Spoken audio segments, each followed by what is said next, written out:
2020 2024 കാലഘട്ടത്തിലെ കണക്കനുസരിച്ച് 8 ബില്യൺ ലോക ജനസംഖ്യയിൽ ഏതാണ്ട് 2.63 ബില്യൺ ക്രിസ്ത്യാനികളുണ്ടത്രേ.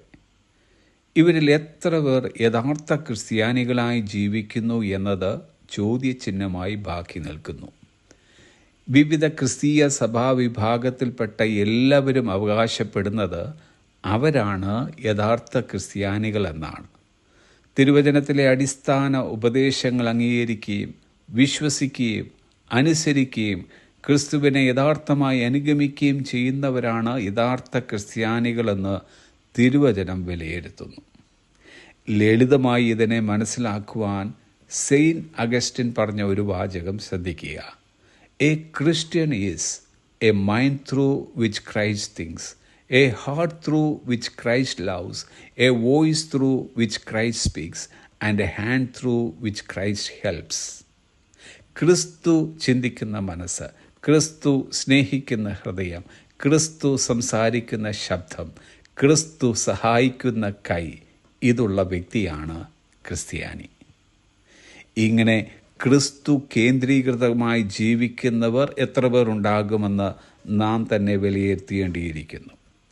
ക്രിസ്തുവിൻ്റെ അനുയായികൾ എന്ന നിലയ്ക്ക് ക്രിസ്ത്യാനികൾക്ക് ക്രിസ്തുവിൻ്റെ സദ്ഗുണങ്ങൾ ഇല്ലാതെ പോകരുത്. നമ്മുടെ മനസ്സ്, ഹൃദയം, ശബ്ദം, കൈകൾ എന്നിവ ക്രിസ്തുമയമെങ്കിൽ നാം ക്രിസ്ത്യാനിയായി ജീവിക്കുന്നതിൽ അർത്ഥമുണ്ട്. നിങ്ങൾ ക്രിസ്തുവിൻ്റെ മനസ്സുള്ളവർ എന്ന് ക്രിസ്തുവിശ്വാസികളെ നോക്കി പൗലോസ് പറയുന്നുണ്ട്. നമ്മുടെ മനസ്സിലൂടെ ക്രിസ്തു ചിന്തിക്കുന്ന രംഗം എത്ര മഹത്വകരമായിരിക്കുമെന്ന് ഊഹിക്കാവുന്നതേയുള്ളൂ. ക്രിസ്തുവിൻ്റെ ഹൃദയം മറ്റൊന്നല്ല, അത് ആർദ്രതയുടെയും ക്ഷമയുടെയും കാരുണ്യത്തിൻ്റെയും ഹൃദയമാണ്. ആ ഹൃദയത്തിൽ തന്നെ ഉപദ്രവിക്കുന്നവർക്ക് പോലും സ്ഥാനമുണ്ട്. ക്രിസ്തു സംസാരിക്കുന്നതോ സ്നേഹത്തിൻ്റെ ശബ്ദമാണ്. അതിൽ കോപമോ വിദ്വേഷമോ അശ്ലീലമോ അഹിഷ്ണുതയോ ഇല്ല. പകരം സ്വാന്തനത്തിൻ്റെയും ആശ്വാസത്തിൻ്റെയും നിത്യജീവൻ്റെയും വാക്കുകളാണുള്ളത്. ഒടുവിലായി ക്രിസ്തു കൈ നീട്ടുന്നത് പ്രതികാരം തീർക്കുവാനോ ആരുടെയെങ്കിലും കരണത്തടിക്കുവാനോ അല്ല.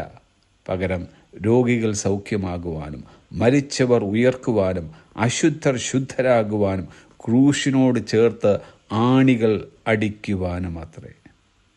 ഡിയർ ഫ്രണ്ട്സ്, നമ്മുടെ ചിന്തകൾ, ഹൃദയവിചാരങ്ങൾ, വാക്കുകൾ, പ്രവൃത്തികൾ ഇതിൽ നിന്നും വിഭിന്നമെങ്കിൽ ക്രിസ്തുവിൻ്റെ സ്വഭാവത്തോട് ഏകീഭവിക്കുവാൻ നാം നമ്മുടെ ജീവിതത്തെ സമർപ്പിക്കേണ്ടിയിരിക്കുന്നു. We are not called to be like other Christians. മറ്റ് ക്രിസ്ത്യാനികളെപ്പോലെ ആകാൻ നമ്മൾ വിളിക്കപ്പെട്ടിട്ടില്ല. We are called to be like Christ. ക്രിസ്തുവിനെ പോലെയാകാനാണ് വിളിക്കപ്പെട്ടിരിക്കുന്നത്. Have a blessed day.